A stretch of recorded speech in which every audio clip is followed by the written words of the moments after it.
Bonjour tout le monde, mon nom c'est Solange Thibodeau, alias Solange Bonheur, et je suis l'auteur du livre de la COVID-19 à la dictature mondiale. Hier, la dernière personne qui est intervenue dans le tribunal de l'opinion publique, c'était Dr Alexandra Henrion-Caude qui nous disait ceci. Il n'y a pas de vérification officielle de la composition de ces produits pharmaceutiques expérimentaux concernant les données de sécurité à long terme. Et ce, malgré les fortes suspicions d'excipients interdits, dont l'oxyde de graphène. Je suis rendue dans le haut de la page 113 de mon livre. Cette situation anormale se répercute sur des patients fragiles avec comorbidité, ainsi que sur des patients anaphylactiques ou avec des troubles auto-immuns, inflammatoires et autres. Elle minimise aussi les preuves de sécurité de grande importance et l'utilisation pendant la grossesse, alors que normalement les vaccins pour les grossesses, on n'en fait pas. Docteur Gatti observe dans les substances expérimentales COVID des nanoparticules, des nano-entités non biocompatibles responsables d'effets indésirables. Des milliers de décès et d'effets indésirables graves sont signalés à la suite de la prise d'injection COVID. La base globale de vigilance de l'OMS, VigiAccess, montre qu'en seulement un an, le nombre de rapports d'événements indésirables rapportés pour les injections COVID est 10,8 fois plus élevé qu'en 53 ans. Vous imaginez? Seulement en un an. Et ce, pour tous les vaccins contre la grippe qui, eux, dénombrent 267 000 signalements. Un rapport confidentiel de Pfizer, publié à la suite d'une procédure d'information, fournit des données sur les décès et les événements indésirables. Ils sont enregistrés par Pfizer depuis le début de la vaccination, c'est-à-dire décembre 2020 à fin février 2021. Ça, c'est pas long, là, c'est juste environ 2 mois parce que je me souviens que les vaccins, les supposés vaccins COVID, là, ont commencé à être donnés vers la fin de décembre 2020.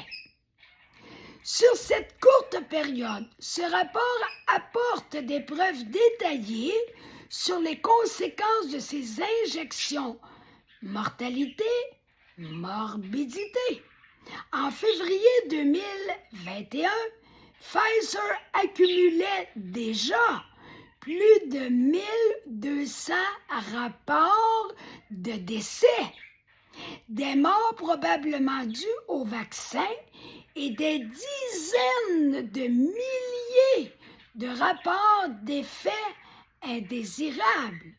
On y répertorie 23 cas d'avortement spontané sur 270 grossesses et plus de 2000 rapports de problèmes cardiaques.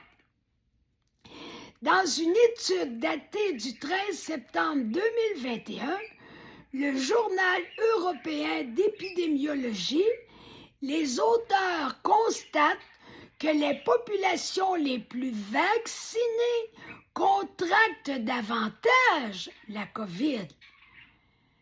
C'était supposément fait pour que les gens l'attrapent moins, mais ils l'attrapent plus. Non seulement ça reste pas égal, mais ils l'attrapent plus. C'est fort en grand. Tandis que les pays les moins vaccinés comptent proportionnellement moins de malades. Le 25 août 2021, J. Bart Claassen, immunologiste, publie le résultat de son analyse des essais cliniques randomisés des vaccins génétiques Pfizer, Moderna et Janssen.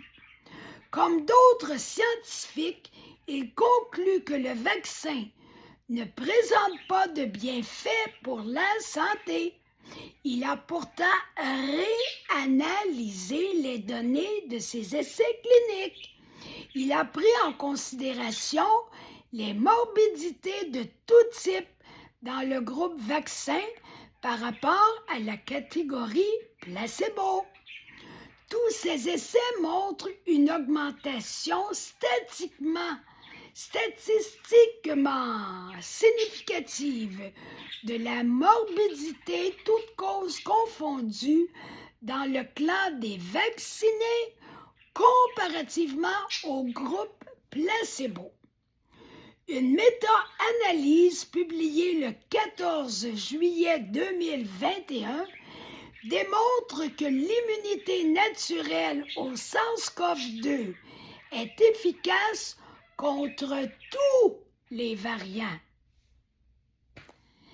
Une autre étude de l'Université de Tel Aviv, publiée le 24 août 2021, indique que l'immunité naturelle s'avère environ 13 fois plus puissante que 2 doses d'injection de Pfizer BioNTech.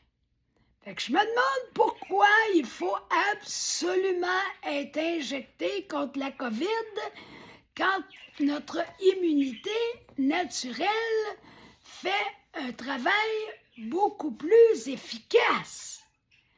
C'est quand même assez questionnant et étrange. Vidéo, Dr. Gerd Vanden Bush regrette que l'immunité innée ne soit pas prise en compte. Je vous dirai demain, parce que là, je n'ai pas la feuille sous les yeux, je vous dirai qui est ce monsieur Bush. Bosch. En tout cas, c'est encore un nom qui n'est pas québécois, qui n'est pas facile à prononcer. Alors, c'est une vidéo qui a été mise sur Crowd Bunker avant octobre 2021. Les principes scientifiques enseignent que la vaccination de masse contre la COVID impose son retrait du marché immédiatement, puisque nous sommes confrontés à une catastrophe publique induite par ce pseudo-vaccin. Il n'est pas non plus sans conséquences pour la fertilité. À partir de 2 minutes 25 secondes, vidéo, la fertilité humaine est-elle en péril?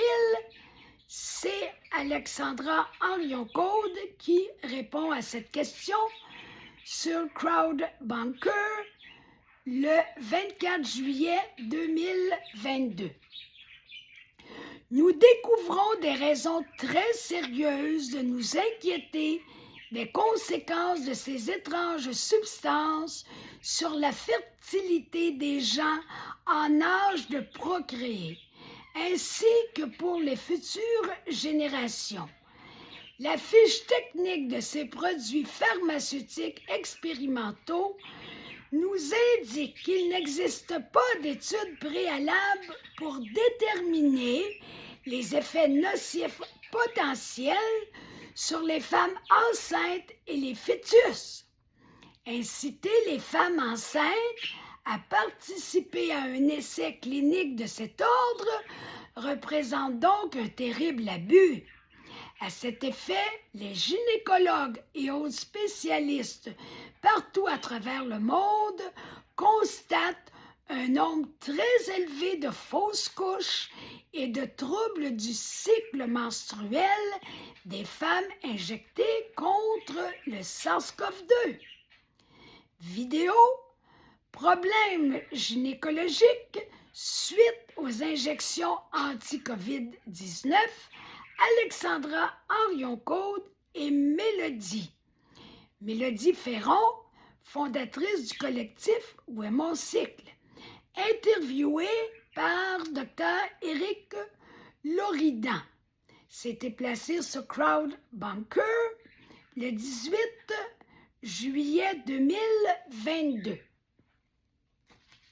On s'arrête ici pour aujourd'hui.